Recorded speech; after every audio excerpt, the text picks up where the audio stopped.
Hello everybody, hope you're doing well today. Marc G with the C back with another video, and this is going to be part 5 of my UK thrash metal collection, where I show you what I own of UK thrash metal bands. Yeah, part 5 this one. I'm looking at this. Earlier on I said it could be a sort of a 10-parter. I'm thinking it's going to be an 8-parter, so we're kind of halfway through. So let's get on with this. I've got a few to show you. First, from Workington in the north of England is Pandemia and their album Narcotic Religion. Workington is a little town not far from where our very own Metal Mickey lives. Not exactly a hotbed for thrash metal, really, but these were a great little band. I seem to remember one of my friends had this on vinyl back in the day, but I've often said with Pandemia, they were like the UK's answer to Violence. They were fast, the vocal style was quite different to the normal sort of thrash bands out there. They've not got the sort of array of great riffs that Violence have, but they've got some brilliant riffs in there. This is 1990 this was originally released, and this is a 2013 reissue on Mosh Tunage. So yeah, if you like Bay Area thrash, predominantly sort of that violent style, fast, quite aggressive, in your face, then Pandemia are definitely worth checking out. Okay, next we have got a band from Hull. This is the first of 2 bands I'm going to show you from Hull, and this is Pitiful Rain, and this is the band that's playing in the background, if you can hear that, and their album Visual Violence. Split up now, but this is a 2008 release on Punishment 18 Records out of Italy. Brilliant bit of Ed Repka artwork there, if you can hear it in the background playing.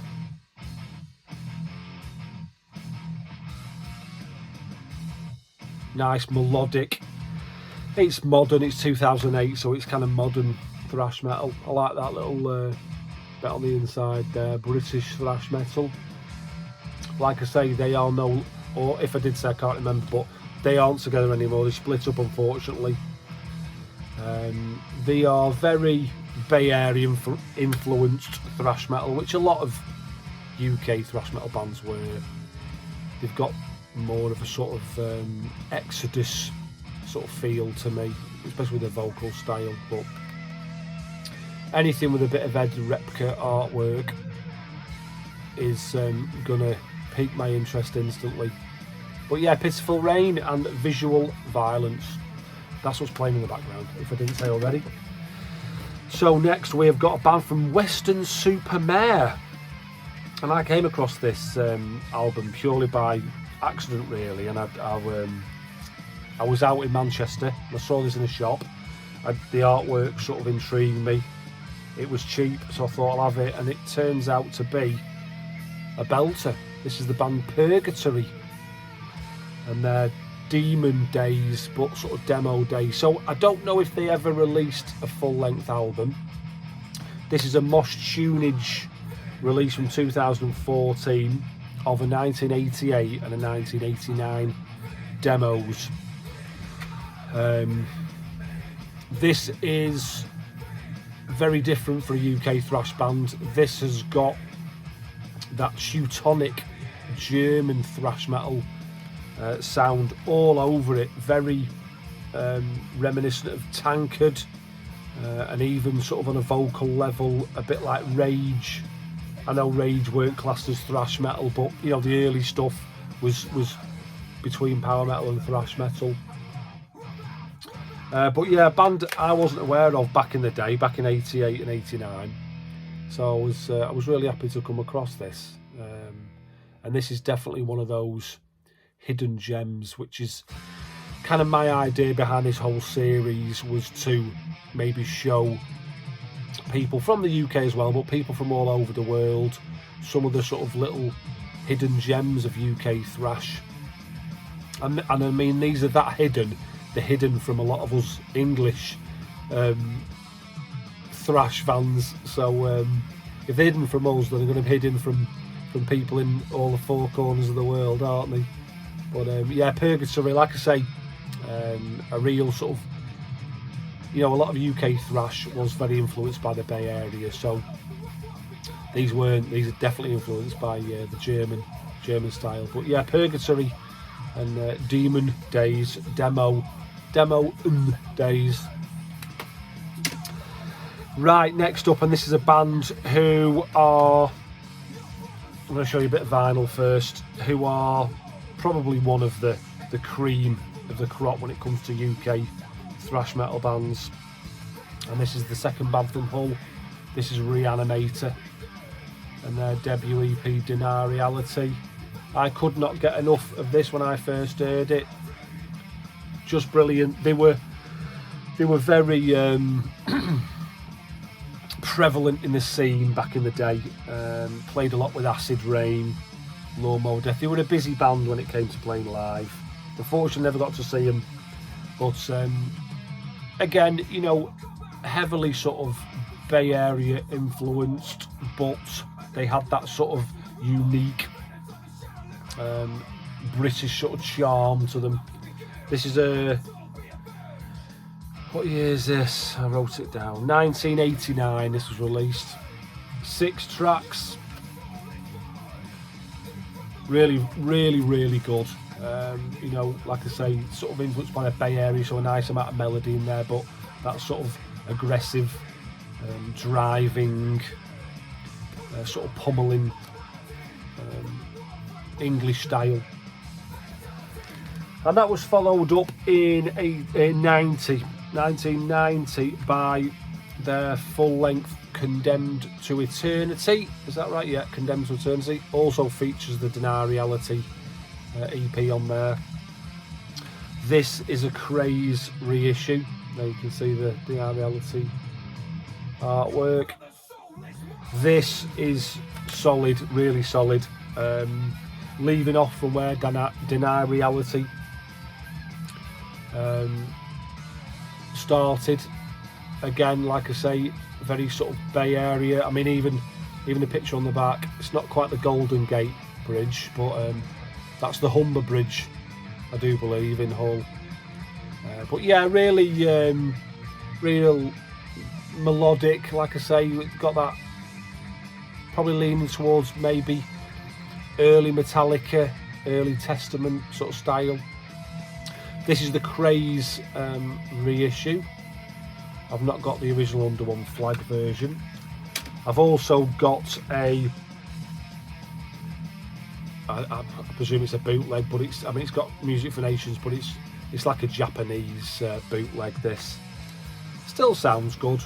I mean, looks exactly the same as the Craze one, which I'm not even that sure how official the Craze release is, to be honest. But I'd picked this one up on eBay cheap, and then Farley, Chris sent me that as a VCLT sometime last year it was, so very happy to have that. But yeah, this is up there in the sort of, I would put it in the top 10 of UK thrash metal releases over the years. Really good, and a bonus because it's got Deny Reality on it as well. So and then in 92 they released this album. That was then, this is now. I think they did release one in between Condemned and this one called Laughing, which I used to have, but when I played it, it made me laugh, so I sold it. It's not very good at all, and I'll be honest with you, neither is this one. 2 original members of the band there, 3 new members.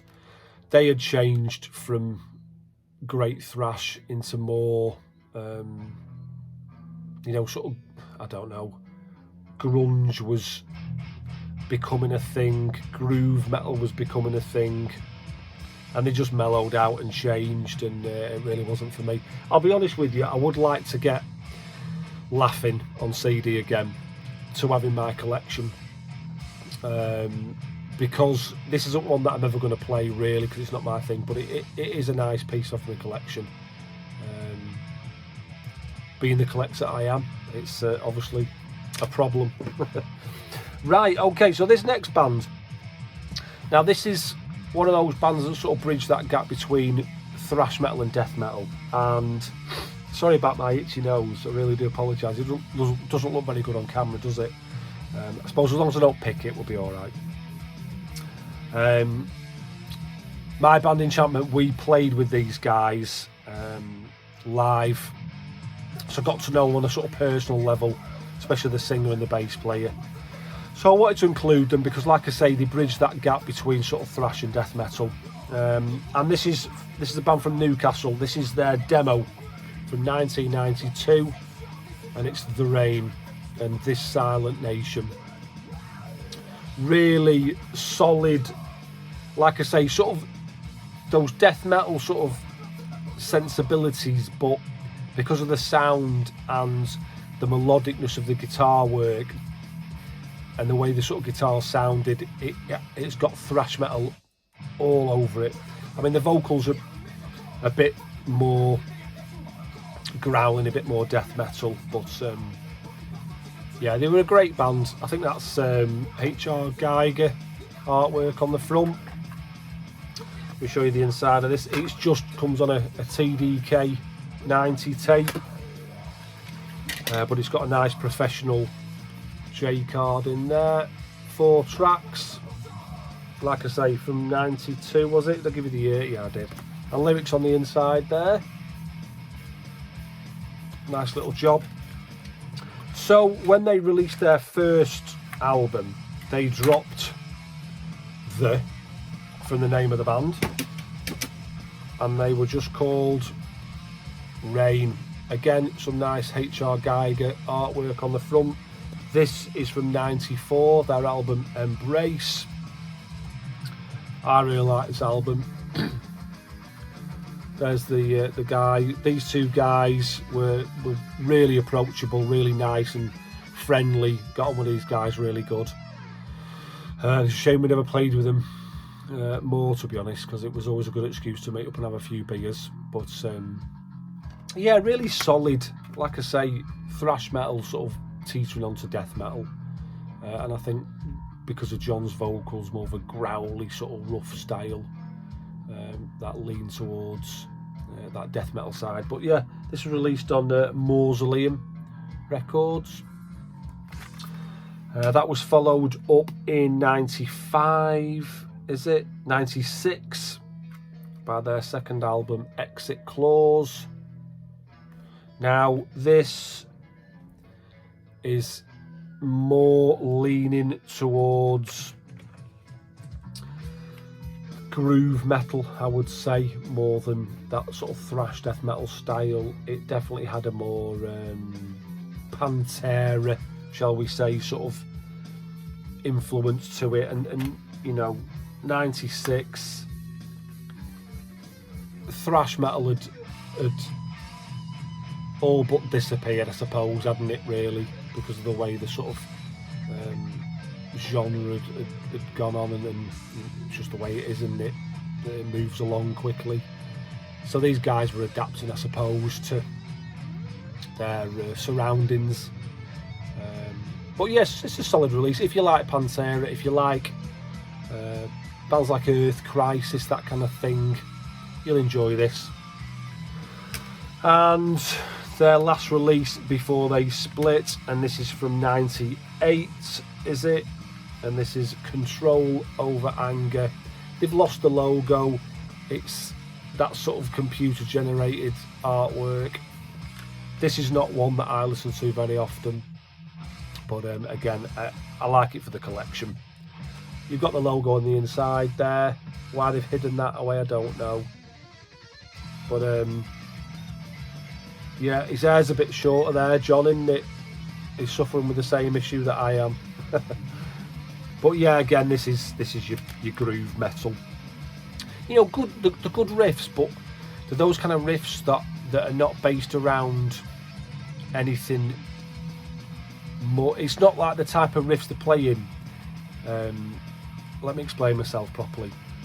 It's not like there's sort of melodies in the riffs like thrash is, but groove metal had that sort of more. It was based on the sort of rhythm that the guitar was playing, like the dun dun dun dun dun dun.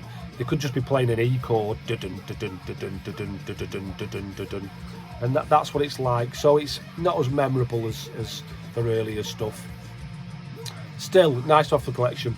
Rain, Control, Over Anger. And this is the last band I'm going to show you for today, a band from Cheltenham. And again, it was a bit like the Purgatory one. I became aware of these because, in fact, I even think I might have bought this CD in the same shop in Manchester as I did with the Purgatory, but it was just the artwork instantly sucked me in. And again on Moss Tunage. And this is Reign of Fury. And I think this is their debut. I might be wrong. I think they've got maybe 2 or 3, maybe 3 or 4 releases. This is from 2012. Look at that artwork. If you're a thrash metal fan and you see that as a name of a band and an album art work, you're going to be checking that out, aren't you? Yeah, 2012, I did tell you. This is Bay Area thrash sounding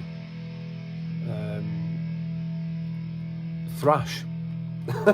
It's got that early sort of Testament Metallica feel to it, and it still sort of is embracing that traditional sort of heavy metal that early thrash did. Great vocalist, proper set of pipes on him. And I have their, like I said, I can't remember if that was their first or second, but this is the one after it, Death Be Thy Shepherd. Again on Moss Tunage, 2015. And again, being a thrash metal fan, how can you not be intrigued by that album artwork, eh? On the inside there, great shot of the band. Yeah, real good traditional Bay Area, not traditional Bay Area thrash, but with that traditional sort of element to it. Nice and melodic vocals that, you know, have got a bit of melody to them themselves. But that's it, Reign of Fury and Death Be Thy Shepherd. So like I say, we have been listening to in the background Pitiful Rain with a great piece of Ed Repka artwork. I will be back with part 6 hopefully very soon, where I will begin with S. I've got quite a few to show you, UK bands beginning with S. So yeah, as always, I hope this has been informative for you and you're enjoying this series. I'm enjoying making it anyway, and picking out some of the music out of my collection and reconnecting like this with Pitiful Rain. I've probably not listened to this for a few years now, so it's nice to have it spinning in the background. But that's it, guys. Thank you as always for watching. I will see you again very soon. Take care, all the best, bye for now.